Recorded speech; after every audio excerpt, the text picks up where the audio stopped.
All right, so this particular section, we're going to start talking about the basic financial statements. The first one we're going to look at is the income statement. So in a new Excel workbook, I'm going to format and call this sheet. So I'm going to rename sheet as income statement. And a couple things to note before we get started here is that you want to make Excel do as much of the work as possible. Whenever possible, formulas should be used rather than entering numbers. This will minimize error. And then secondly, you want to format the worksheet so that it's easy to understand. So if you looked back at the earlier YouTube videos, we talked about borders, shading, and fonts. They're much more than just decorations. When chosen, they can help make numbers stand out and get the attention they deserve. But for this particular YouTube video, I'm going to focus mostly on getting the data in. So this is going to be a company called Elvis Products International. This is the income statement for the year ended December 31st, 2020.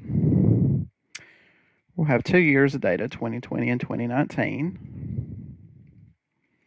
We'll have sales, cost of goods sold, gross profit, selling and G&A expenses,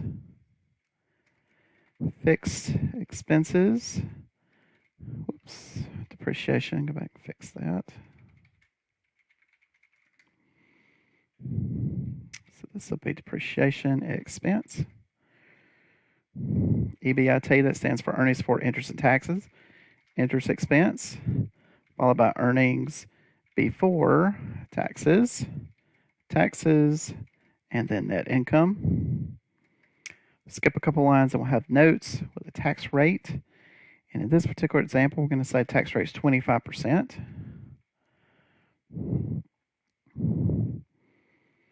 All right, so now putting in some data. We're only going to put in data where we actually don't have a formula. So for 2020, that's going to start off with sales at $3.85 million, followed by cost of goods sold at $3.25 million. SG&A expenses are $330,300. So notice that it's in cell B8. I skipped down one.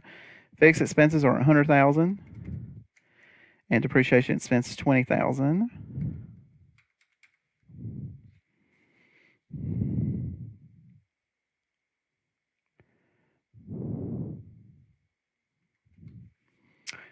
And that will be all the formulas we need for this particular one. For 2019, we'll put in the following information. It's going to be $3.432 million in sales, $2.864 million cost of goods sold. Skipping down to SG&A expenses is $240,000. Depreciation is $18,900. Interest expense is $62,500. Going back for 2020, that number was $76,000. All right, so now filling in the gaps here. Gross profit is equal to sales minus cost of goods sold. So that'll be equal to B5 minus B6. We'll drag that across with the black cross. Fixed expense is the same. Thus it's fixed, so I can drag that across. The earnings before interest and taxes, so that's going to be equal to gross profit minus sum of all the other expenses. And then I'll drag that across. Earnings before taxes, that's the difference between EBIT and that interest expense.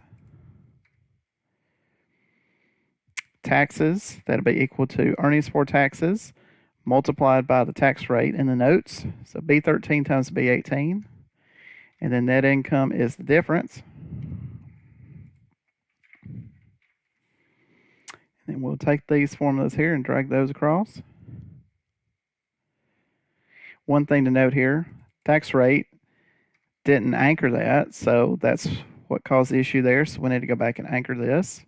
So cell B18 will anchor it. And then attempt to drag that across again, see if we get that right. And indeed we do. So your final answers, you should have net income of $55,275 in 2020. And in 2019, you'll have net income of $109,950.